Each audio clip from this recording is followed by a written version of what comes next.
सो आज हम पढ़ेंगे नॉन अल्सर डिस्पेप्सिया के बारे में। So what is non ulcer dyspepsia, ठीक है। तो इसको फंक्शनल डिस्पेप्सिया, नर्वस डिस्पेप्सिया और नॉन ऑर्गेनिक डिस्पेप्सिया भी बोलते हैं। Dyspepsia is a term commonly used as a collective description for a variety of alimentary tract symptoms. The term ulcer dyspepsia is often used as an inclusive term for symptoms of peptic ulcer, ठीक है। ये important point है, ध्यान रखना। अब इसके main symptoms क्या क्या हैं। अपर एब्डोमिनल पेन विच मे और may not related to food, okay. खाली पेट भी हो सकता है, भरे पेट भी पेन हो सकता है, ज़रूरी नहीं है, खाने से कोई इसका रिलेशन नहीं होगा, ठीक है। गैस्ट्रो एसोफेगियल रिगर्गिटेशन और heart burn, okay. Anorexia, nausea and vomiting, ठीक है। हार्ट बर्न ये इंपॉर्टेंट साइन है, साइन भी रहता है ये पेशेंट का, एंड सिम्टम, ठीक है। Satiety after meal, a sense of abdominal distension और ब्लोटिंग, पेट जो है वो फूला फूला सा लगेगा, है ना, और एकदम मोटा हो जाएगा, फूल जाएगा। फ्लैटुलेंस एंड एरोफेगी, ठीक है। Dyspepsia is present in majority of disease of upper GIT as symptoms of nausea, vomiting and anorexia with और without upper abdominal pain, okay. तो पेन हो भी सकता है और नहीं भी हो सकता है, लेकिन एनोरेक्सिया, वोमिटिंग एंड आपका नोजिया जो है इन पेशेंट्स में कंप्लेन मिलेगा ही, ठीक है। इसमें मेन क्या है कि आपको जो है ध्यान में रखना है चीज़ें कि भाई पेन ज़रूरी नहीं है कि पेशेंट में पेन हो, लेकिन एनोरेक्सिया हो गया, वोमिटिंग हो गया, ये सब आपको मिलेंगे ही। देन आगे बात करते हैं organic disease of GIT। Pancreatic disease हो गया, क्रॉन्स डिजीज़ हो गया, कोलोन कैंसर हो गया, सिस्टमिक डिजीज़ हो गया, cardiac, hepatic, renal failure, lung carcinoma, है ना। मेडिकेशंस जैसे है एनसेड हो गया, डाइगोजीन हो गया, एनाल्जेसिक्स हो गया, एंटीबायोटिक्स हो गया। सो प्रेगनेंसी इंड्यूस भी हो सकता है और साइकेट्री डिसऑर्डर्स भी हो सकता है। अल्कोहल जो ज़्यादा पी रहा है उसके में भी ये पेन हो सकता है, ठीक है, डिस्पेप्सिया हो सकता है, ठीक है। तो देखना कि जो लोग ना बहुत ज़्यादा एनसेड्स वगैरह खाते हैं ना, तो उनमें भी अल्सर होने का चांस होता है। इसीलिए हम लोग कभी भी अगर कोई पैरासीटामोल देते हैं या एंटीबायोटिक देते हैं तो हम लोग एक जो है इसमें PPI वगैरह जो है या एंटासिड जो है पेशेंट को प्रिस्क्राइब कर देते हैं, जैसे ओमेप्राजोल है, रेनिटिडिन है। सो इसमें क्या होता है कि वो स्टमक की जो लाइनिंग होती है, म्यूकस लाइनिंग, उसको प्रोटेक्ट करता है, तो इसलिए बहुत इम्पॉर्टेंट रहता है।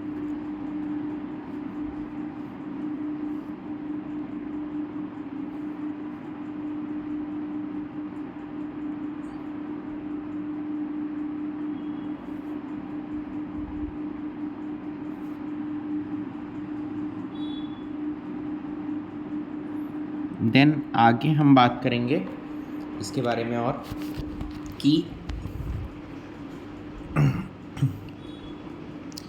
इटियोलॉजी किसको होता है। तो देखो, psychological, neurological and gut peptide factors भी है। पेशेंट जो है वो मेनली यंग लोग में ही ये दिखा जाता है और वुमेन जो है ज़्यादा इसमें अफेक्टेड रहते हैं। तो ये पॉइंट बस इम्पॉर्टेंट है, जो आप इसके इटियोलॉजी मतलब ये इंसिडेंस और प्रिविलेंस रेट रहता है, तो उसके टर्म में आप एपिडेमियोलॉजी या इंसिडेंस प्रिविलेंस रेट में आप ये डाल सकते हो, ठीक है। Abdominal pain after meal associated with nausea and bloating, ठीक है। क्लिनिकल फीचर्स आ रहा है, ठीक है। ये जो सिम्टम्स है मॉर्निंग आवर्स में बहुत ज़्यादा रहते हैं। Colonic dysmotility and passes pellet like stools. उसके बाद है feeling of incomplete rectal evacuation, patient appears anxious and distraught, ठीक है। तो ये कुछ पेशेंट्स, जब पेशेंट आपके पास OPD में आएगा तो इरिटेटेड रहेगा, है ना, और ये बताएगा कि जब वो स्टूल पास भी करता है तो उसको ऐसी फीलिंग आती है कि भाई उसका पेट जो है अच्छे से साफ़ नहीं हुआ है। सो और एंजियस लगेगा बहुत ज़्यादा, एंजियस, और एक बोल सकते हैं कि चिड़चिड़ा टाइप का लगेगा। तो ये आपको डायग्नोसिस बनाने में हेल्प करेगा, ठीक है। देन आगे जो है IBS के बारे में बात करते हैं, जो आज के टाइम पे काफ़ी ज़्यादा पेशेंट इसके देखे जाते हैं। तो ये क्या होता है, इसमें एब्डोमिनल पेन भी होगा, और बावल पैटर्न भी जो है वो चेंजेस रहेंगे, ठीक है।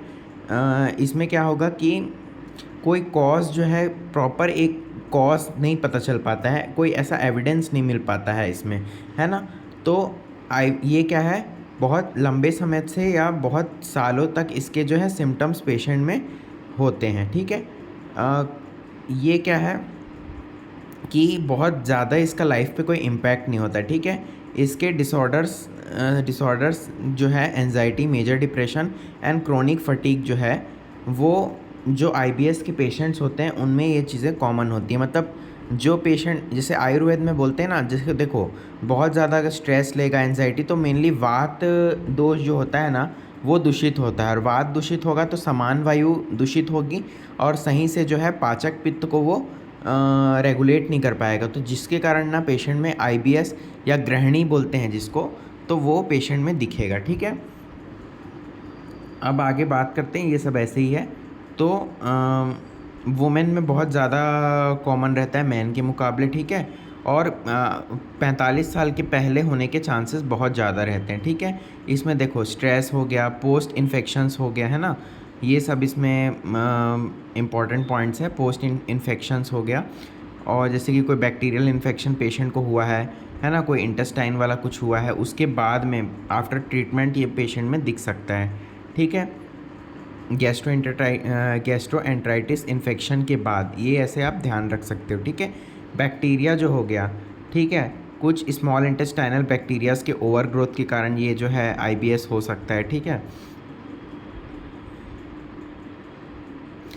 साइटोकाइन सिग्नलिंग प्रोफाइल एबनॉर्मल हो जाती है, मतलब गट के जो बैक्टीरिया होते हैं, जिसको गुड बैक्टीरिया भी बोलते हैं, जो फूड के डाइजेशन में इम्पॉर्टेंट रोल प्ले करते हैं, उसका सही प्रकार से रेगुलेशन नहीं हो पाता, ये भी आप बोल सकते हो, ठीक है। उसके बाद है फंगस के कारण भी हो सकता है, ठीक है। प्रोटोजोआ इन्फेक्शन भी हो सकता है, ठीक है, इसमें लिखा भी हुआ है। वे विटामिन डी भी है जो आईबीएस को ट्रिगर करने के लिए बहुत इंपॉर्टेंट रोल प्ले करती है, ठीक है। उसके बाद है जेनेटिक्स भी है। SCN5A म्यूटेशंस जो है वो आईबीएस के पेशेंट्स में ऐसे जो मतलब कॉन्स्टिपेशन प्रीडोमिनेंट वाले हैं उनमें पाया जाता है, ठीक है। तो इसमें आप बस हेडिंग भी ध्यान में रखोगे तो काफ़ी इम्पॉर्टेंट है ना। उतना ज़्यादा डिटेल ना भी पढ़ो, तो बस ये आप शॉर्ट, क्योंकि एग्ज़ाम में उतना आपका नहीं आएगा, ये बहुत आएगा भी तो एकदम 5 मार्क्स या ज़्यादा से ज़्यादा 10 मार्क्स में आ सकता है, ठीक है। अब ईटियोपैथोफिजियोलॉजी क्या हो सकता है, तो देखो यहाँ पे दिया हुआ है कि भैया स्ट्रेस हार्मोन्स रहेगा, है ना, विसरल हाइपर सेंसिटिविटी होगी, मोटिलिटी अल्टर्ड होगी, बाइल एसिड का माल अब्जॉर्प्शन होगा। जैसे ग्रहणी रोग होता है आयुर्वेद में, जिसमें जो है ग्रहणी अग्नि अधिष्ठाना है बोलते हैं ना, तो अग्नि अगर सही नहीं होगी तो खाना जो है उसको जो है उसका जो पोषण होता है उसको वो सही से ले नहीं पाता है ना। बाइल एसिड प्रॉपर उस खाने के साथ मिक्स नहीं हो पाती है, कभी पक्व कभी अपक्व ऐसा भोजन निकलेगा। तो सेम ऐसे भी सिम्टम्स जो है ना वो आईबीएस में भी दिखते हैं, ठीक है ना। उसके बाद वही है कि इंक्रीज इंटेस्टाइनल परमिएबिलिटी है, साइकोलॉजिकल फैक्टर्स होते हैं, है ना, गैस्ट्रोइंटेस्टाइनल इन्फेक्शंस हैं, ठीक है। प्रीबायोटिक फर्मेंटेशन है bacteria, by product stem cells, endocrine cells, abnormal secretions, IBS, है ना। Visual hyper sensitivity, dysmotility of intestine, ठीक है। उसके बाद है hypothalamic pituitary axis activation, autonomic nervous system है, ठीक है। उसके बाद स्ट्रेस, ये इतना ज़्यादा आप नहीं भी ध्यान रखोगे, तो अगर इसकी आपको एक सीधी अगर आपको बनानी हो तो आप नॉर्मल वही है कि स्ट्रेस होगा, उससे जो है जो विसरल हाइपर सेंसिटिविटी बढ़ेगी, मोटिलिटी गट मोटिलिटी जो है इंक्रीज़ होगी, बाइल एसिड का माल एब्जॉर्प्शन होगा, उसके कारण से ये डिज़ीज़ होता है। ये आप बहुत ज़्यादा इसका ना भी बनाओ टेबल तो चल जाएगा, क्योंकि ये थोड़ा सा कॉम्प्लिकेटेड है। तो नॉर्मल आप एकदम एक सिस्टम को ना करते हुए, या फिर मैं अभी कभी और इसका बढ़िया सा एक पैथोफिजियोलॉजी लेके एक्सप्लेन कर दूंगा, ठीक है। देन हम आगे बात करते हैं साइन एंड सिम्टम्स की। तो वही है कि डायरिया हो गया, है ना, और इसमें अर्जेंसी ऑफ बॉल मूवमेंट्स हो गया, है ना, टेनिस्मस हो गया, ब्लोटिंग हो गया, है ना। बाउल मूवमेंट से कुछ केसेस में पेशेंट को मतलब अगर उसका मतलब पेट वगैरह थोड़ा सा मतलब वो मोशन वगैरह करेगा तो उसको रिलीफ होगा, है ना। उसके बाद है GERD हो सकता है पेशेंट को, है ना, जेनाइटो यूरिनरी का कुछ इन्फेक्शन हो सकता है ना, फाइब्रोमाइल्जिया हो सकता है, हेडेक हो सकता है, साइकेट्री, डिप्रेशन, मतलब ऐसा कुछ इसमें साइन एंड सिम्टम्स मिल सकता है। ठीक है, डायग्नोसिस कैसे करोगे, तो कोई ऐसा प्रॉपर इसका तो लैब टेस्ट होता नहीं है। ठीक है, इसके लिए ना एक इम्पॉर्टेंट है, ये आपको हो सकता है कभी 5 मार्क्स में दे दे, रोम 4 क्राइटेरिया। ये बहुत इंपॉर्टेंट होता है IBS के पेशेंट को डायग्नोस करने के लिए। ठीक है, जिसको रिकरेंट एब्डोमिनल पेन हो रहा है, वो on an average at least 1 day per week during the previous 3 months, है ना, दैट इज़ एसोसिएटेड विद 2 और more of the following related to defecation, may be increased और अनचेंज बाय डिफिकेशन, है ना, associated with change in stool frequency, associated with change in stool form और appearance. ये बहुत important है, रोम 4 criteria. ठीक है ना। स्टूल का मेन आपको पूछना है, स्टूल क्या है, उसमें कफ वाला स्टूल तो नहीं आ रहा है, ये सब आपको पूछना है। सब टाइप्स भी है, IBS विथ प्रीडोमिनेंट कॉन्स्टिपेशन हो गया, डायरिया हो गया, मिक्स बाउल हैबिट्स हो गया, है ना, अनसब टाइप्ड हो गया, है ना। तो ये कुछ इम्पॉर्टेंट पॉइंट्स हैं जो आप, और इसमें क्या है, फूड इंटॉलरेंस के कारण भी जो होता है ना, ओलिगोसैक्राइड्स है, डाइसैक्राइड्स है, मोनोसैक्राइड्स एंड पॉलिप्स, ये आप इसके उसमें डाल सकते हो। ठीक है, तो ऐसे करके आपको इसके बारे में पढ़ना है। IBS इम्पॉर्टेंट है। जैसे अब एग्ज़ाम पॉइंट ऑफ व्यू से, तो BMS के एग्ज़ाम पॉइंट ऑफ व्यू से तो आपका 5 से 10 मार्क्स में आ सकता है। बाकी as knowledge point of view आप इसको और डिटेल में पढ़ सकते हैं, बट अभी हम लोग यहाँ पे इसको जस्ट फॉर जितना बुक में कंटेंट दिया है बस उतना ही फोकस करेंगे। कभी इसको और अगर मौका मिलेगा तो प्रॉपर सिस्टमिक वे में और अच्छे से हम लोग इसको कोशिश करेंगे पढ़ने की। ठीक है, देन जो है इसके बारे में बात करते हैं। ब्रिस्टॉल स्टूल फॉर्म स्केल है ना, तो ये भी आप देख सकते हो, बट इतना याद नहीं भी रखोगे तो बस एक ये याद रख सकते हो कि ये सब क्लासिफिकेशंस किए गए थे फॉर इसके लिए IBS के लिए। ठीक है, तो देखो स्टूल 1, इसमें हम लोग ये लिखा हुआ है बट यहाँ सारांश देख लेते हैं कि स्टूल 1 एंड 2 टाइप्स जो है वो कॉन्स्टिपेशन से रिलेटेड है, 5, 6, 7 जो है डायरिया से है ना, और 5 भी है, और 3, 4 जो है वो नॉर्मल स्टूल्स है। तो बस इतना आप ध्यान रख लोगे तो काफ़ी है। देन क्या है, डिफरेंशियल डायग्नोसिस है IBS का। IBS को आप डायरिया से कैसे डिफ्रेंशिएट करोगे।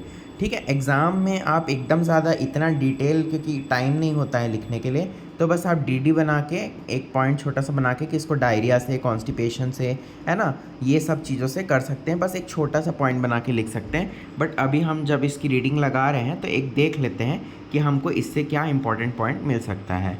तो डाइटरी में क्या है, lactose, sorbitol, fructose, caffeine, alcohol, fatty foods, fat substances, है ना, गैस प्रोड्यूसिंग फूड्स है, इन्फेक्शंस है ना। उसके बाद है IBD है, Crohn's disease, ulcerative colitis, microscopic colitis हो गया, ड्रग टॉक्सिसिटी हो गया, है ना, PPI है, एंटीबायोटिक्स है, anti inflammatory, mal absorption, celiac disease, bile acid related, ovarian cancer, है ना। तो ये सब कुछ इम्पॉर्टेंट पॉइंट्स हैं। कॉन्स्टिपेशन के साथ जो है IBS जो है, मतलब IBS associated with diarrhoea, IBS associated with constipation. तो मेन क्या है कि पेशेंट को अगर बार बार अर्जेंसी होती है स्टूल की, तो उसका मान के चलो पेट अच्छे से साफ़ नहीं हो रहा है, तो ये सब आप देख सकते हो। जब पेशेंट का आप DD बनाओ या डायग्नोसिस बनाओ तो ये पॉइंट्स आप अलग कर सकते हो। फिर क्या है, इन्वेस्टिगेशंस है, तो स्टूल कल्चर करवा लो, है ना, ब्लड टेस्ट करवा लो, ESR देखो, उसमें लिवर फंक्शन टेस्ट देखो कि भैया लिवर का फंक्शन सही से हो रहा है कि नहीं, है ना। एक अल्ट्रासाउंड करा लो कि कहीं गॉल स्टोन्स तो नहीं है, गॉल ब्लैडर स्टोन है, या कोई बिलियरी ट्रैक्ट इन्फेक्शन तो नहीं है। ठीक है, पेप्टिक अल्सर डिजीज़, IBD वगैरह है। हाइड्रोजन ब्रेथ टेस्टिंग जो है ये थोड़ा इंपॉर्टेंट है। Exclude fructose and lactose malabsorption, ये अलग से आप लिख सकते हो। इसको कभी मैं अलग से एक बता दूंगा कि हाइड्रोजन ब्रेथ टेस्टिंग क्या होती है। ठीक है,